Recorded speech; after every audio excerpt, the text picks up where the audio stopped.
Kalau saya pribadi mendoakan Nikita Mirzani membusuklah di penjara, ini divonis bersalah dan dihukum tidak sebentar. Amin.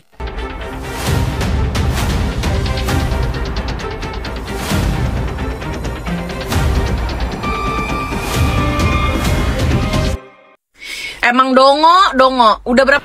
Kalian tahu nggak kalau kalian pendukung Nikita Mirzani dikatain dongo karena ngebahas Ribeskin? Itu treatment loh, bukan produk Reja Gladys. Itu produk punya Ribeskin. Cuma dipakai di klinik aja. Nah, Sobat Cendol, ini logikanya menarik dan mari kita ikutin logikanya ya. Tapi kita beda pakai analogi. Udah berapa kali dibilang Ribeskin itu bukan produknya Reja Gladys, bukan produknya Glavicia. Hanya Glavicia ini menggunakan produk tersebut di salah satu treatmentnya facial. Oh alah, dongo. Itu aja yang dibahas. Nah, jadi menghentikan memakai produk tersebut dan mendistribusikannya itu pun Nah, sekarang kita bayangkan ada restoran namanya restoran Glavicia. Pemiliknya ya tentu Reja Gladys. Jadi restoran itu mereka jual menu spesial ya, namanya menu daging sapi Zanza. Daging tersebut dibeli secara import melalui PT Bella Bebong. Rasanya enak, kemudian dipromosikan gila-gilaan. Nah, tiba-tiba ketahuan dong, ternyata daging sapi itu dicampur dengan daging babi. Padahal sertifikatnya halal. Nah, halalnya fiktif. Terus PT Bella Bebong dicabut izin usahanya di Indonesia ya. Sekarang bayangin, restoran Glavicia mengatakan kami nggak salah. Kami cuma jualan menu, bukan produsen dagingnya. Coba kalian pikir deh, Sobat Cendol, emangnya konsumen makan menu atau makan isinya? Sama kayak treatment kan, orang datang karena percaya bahan yang dipakai atau produknya itu aman dan ber-BPOM. Jadi kalau bahan dasarnya bermasalah ya tanggung jawabnya cuma di produsennya gitu maksudnya. Jadi pertanyaannya sekarang siapa yang dongo? Kalau narasinya aja udah menyesatkan. Nah, buat kalian yang merasa teredukasi atau suka dengan konten-konten edukasi khususnya di kasus Nikita Mirzani dan isu-isu hukum lainnya ya, silakan bantu follow dan share akun netizen channel. Kalau saya pribadi mendoakan Nikita Mirzani membusuklah di penjara, ini divonis bersalah dan dihukum tidak sebentar. Amin. Kalau saya pribadi mendoakan. Mereka berkampanye tentang moral dan etika Nikita, mengaku melawan pembuli demi manusia yang mulia. Tapi ternyata justru jadi raja drama yang tak kalah murka. Sentimen pribadi adalah hal yang manusiawi, bisa saja karena luka ya, tapi menjadikan doa sebagai senjata saat lawan tidak bisa membela adalah bentuk kegagalan dalam merawat nurani dan logika. Nikita Mirzani memang bukan tanpa dosa, bukan pula tokoh sempurna yang layak dijadikan panutan utama, tapi saat seseorang sedang jatuh, disitulah ujian nurani kita. Menyerang seseorang yang tidak bisa melawan itu bukan keberanian yang luar biasa, itu justru menunjukkan jiwa yang terluka tapi menolak sembuh dengan cinta. Memilih mengobati luka lama dengan menambah luka yang serupa. Ya, Sobat Cendol, saat ini kita tidak sedang melawan pembuli semata, tapi kita sedang menyaksikan balas dendam yang dibungkus dalam kata-kata yang jika dibiarkan akan jadi budaya kebencian yang makin membara. Mari jaga ucapan dan hati kita karena besok bisa saja giliran kita. Dan saat itu datang, siapa yang akan tetap mendoakan kita dengan cinta. Press kemarin dan kita bestian loh Mindra. Udahlah kita follow. Iya si paling bestie. Iya si paling best friend. Mbak, saya mau nanya.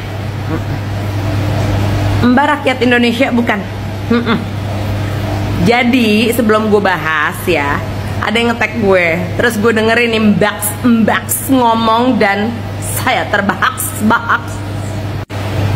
Gue bahas satu-satu ya Mbak ya. Ini udah gue kutip omongan lo. Lo bilang di sini perkara nge-tag akun Gerindra. Gue mau nanya, akun Gerindra punya siapa? Punya lu? Punya lu? Kenapa emang? Kan dia admin. Siapa aja boleh? Itu satu ya. Yang kedua, kalian mau ngajak Mindra ramai-ramai bersekutu dengan pembuli dan pemfitnah. Udah lu bilang rame-rame, ngajak bersekutu. Gak masuk di akal gue. Terus lo di sini bicara faedahnya apa? Belain tuh orang. Lo harus tahu dulu yang lagi dibela tuh siapa atau apa. Ada yang bela siapanya, ada yang bela apanya. Pandangan lo harus dilihat. Lo pandang persoalan ini dari sudut pandang objektif atau subjektif Mbak. Belajar dulu deh mendingan. Terus di sini Mindra jangan cepat-cepat mendukung kasus ini. TK, lulusan TK, Mindra lulusan TK, sampai harus banget lo ajarin gitu, lucu loh.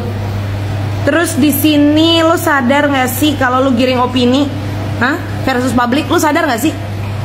Lo kan bilang katanya ini rame-rame nih publik nih lagi giring opini nih ke admin nih, ke Mindra. Lo sendiri lagi giring opini lo pribadi, terus lo individu mau ngelawan publik. Mbak, please. Lo juga bilang Mbak di sini terdakwa nggak bela masyarakat, tapi terdakwa bela diri sendiri. Gini dulu Mbak ya, kalau mau bicarain terdakwa ya, seluruh terdakwa ya, bukan kasus ini aja, seluruh terdakwa mempunyai hak untuk membela diri. Makanya mereka pakai kuasa hukum Mbak. Sekarang yang mau gue tanya sama lo tahu nggak duduk perkaranya?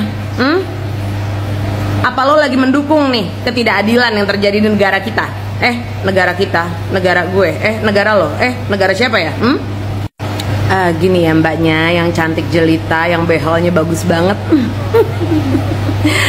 Mbak, kalau lo punya opini pribadi, berarti gue juga boleh dong punya opini pribadi. Secara nggak langsung, menurut gue, opini gue pribadi, berarti lo mendukung tindakan yang telah dilakukan oleh hakim dan jaksa penuntut umum yang melanggar kode etik, gitu ya? Gitu nggak? Bener nggak? Bener nggak? Mbak, dikasih 2 mata, 2 telinga, ada 4 indera lo ya. Yang lo pakai bacot lo doang, 1 doang. Pansos boleh, goblok jangan. Assalamualaikum. Ini postingan BPOM yang ini benar-benar kacau menurutku. Di sini dia mengatakan temuan BPOM bahwasanya Glavicia Glowing Booster Cell tidak terdaftar di BPOM. Terus dia menyematkan juga gambar barang yang seperti ini yang merupakan produk dari Ribeskin Superficial Pink Aging. Dampak dari postingan BPOM ini mengakibatkan beberapa media menyatakan bahwasanya Ribeskin ini adalah salah satu produk dari Glavicia. Salah satu contoh medianya adalah ini, Kompas.com. BPOM rilis daftar kosmetik tak berizin, salah satunya milik Reja Gladys. Parah. Padahal sudah jelas dikatakan bahwasannya Ribeskin itu bukan produk dari Glavicia, melainkan sebuah alat atau jarum atau microneedle yang digunakan oleh PT Glavicia untuk treatment glowing booster cell. Dan terkait dengan jarum atau microneedle yang digunakan oleh Glavicia ini, yaitu Ribeskin ini, juga sudah ada izin dari Menteri Kesehatannya yang ini. Akan tetapi, pernyataan BPOM yang mengatakan bahwasannya dalam temuannya Glavicia glowing booster cell ini tidak terdaftar di BPOM, diartikan oleh para media bahwasanya Ribeskin itu adalah salah satu produk dari Glavicia. Bahkan tak hanya itu, sejumlah masyarakat pun jadi ikut mengartikan bahwasanya Ribeskin atau jarum atau microneedle yang digunakan oleh Glavicia untuk treatment glowing booster cell itu merupakan produk dari Glavicia. Barusan gue ngelihat instastorynya Zanzabella dan dia mempost instastory yang ada gambar superficial pink aging ini, dan ini dijual di aplikasi Oren. Tetapi ini bukan dijual oleh Dr. Reja Gladys. Namun ini barang dibawa-bawa di dalam persidangan kasusnya NM dan IM ini. Dan menurut isi dakwaan bahwa terdakwa IM ini pernah mengirimkan ini barang ya melalui aplikasi WhatsApp chat kepada Dr. Reja Gladys, yang mana pengiriman gambar ini itu dikirimkan oleh terdakwa IM kepada Dr. Reja Gladys dengan pesan 1 kali lihat dan dengan faktur pembelian yang tanggalnya diblurkan. Nah, sekarang publik pun jadi bertanya nih, si NM ini seperti keterangan yang di bawah dapatkan ini barang dari penjual yang mana?